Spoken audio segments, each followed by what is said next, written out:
Hello, I'm John Sawicki, the owner and founder of Alamar, a manufacturer's rep firm that represents hardware and software companies in the storage and data protection markets. Over the past few decades, I've worked in the computer industry with both end users and channel partners, primarily in the Midwest, but also coast to coast and at times covering Canada. During that time, I've sold products into the computer-aided design market to engineers. I've sold computer-assisted legal research to attorneys and judges, color prepress products to printers and publishers, computer graphics products to graphics design and video post-production customers, and I've sold extensively into the data protection and enterprise management market to government, hospitals, corporations, and managed service providers. I've represented Sony, Sun Microsystems, Toshiba, Computer Associates, Veritas, Autodesk, and Hitachi Data Systems, just to mention a few. The question that I get asked most often is, what is the difference between selling to resellers, or the indirect channel, versus selling to the end user of the product? The answer, quite simply, is none. There's no difference at all. Sales is sales. The sales process is exactly the same.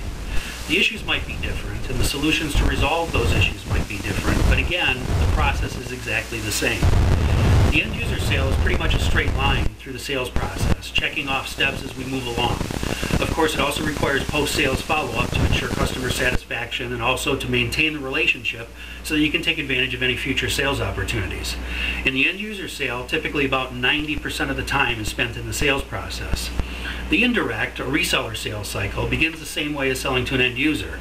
Find the prospect and the decision maker, make the initial contact and get initial interest, determine buying roles and drill down into their issues and how those issues affect different people within the organization in different ways, establish metrics, gain agreement, present the product or service, perhaps do a demo or an evaluation. My rule of thumb is always, if it can help you, do it. If it can hurt you, don't. Return on investment, proposal, and close the sale. Now, those are the very basic steps, and rarely is it quite that easy, particularly in today's market.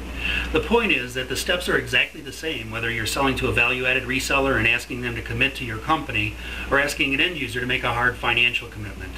Resellers make somewhat less tangible, but equally significant financial investments in products, resources, and training, and most importantly, in opportunity cost.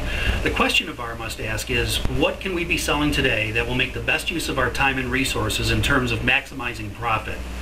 With either the direct or the indirect sale, you have to be in the top 3 priorities to be in the game. And you usually won't get an order or a commitment unless you're the #1 priority at that particular time. Okay, so what is the major difference between direct and indirect sales? The difference is really about what happens after the initial sale. In a direct sale, it's about the customer support, upselling, cross-selling, renewals, replacements, and in general, getting future sales. In an indirect model, after the initial sale, you take off your sales hat and assume the role of business development manager. The indirect model is simply about duplication of efforts.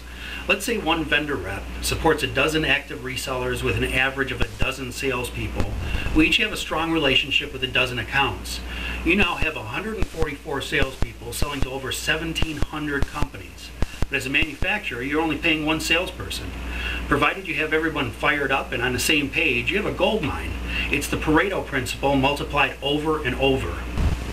So in an indirect model, you first have to get the buy-in from the decision makers that there will be a commitment to your product.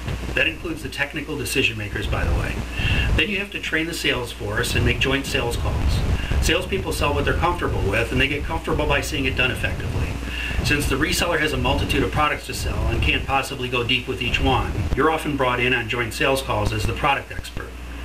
You also have to develop a sales and marketing plan for that reseller, one that ensures their success with your products.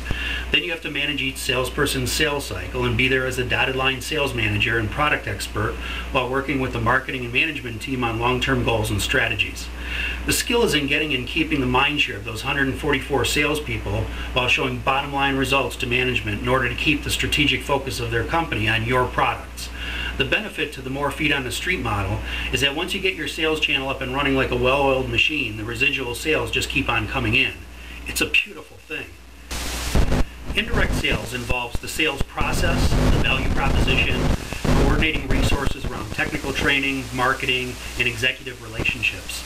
Sales and technical training, joint sales calls, business development and marketing, resolving issues, and ongoing support. Anyone can sell somebody something once, regardless of whether it's direct or indirect. The talent is in being honest with the customer while winning the business. delivering more than you promised, and establishing a long-term relationship where you're the incumbent and repeat sales keep coming in. That's what requires skill, tact, and finesse. And that's what we do at Alamar, better than anybody else.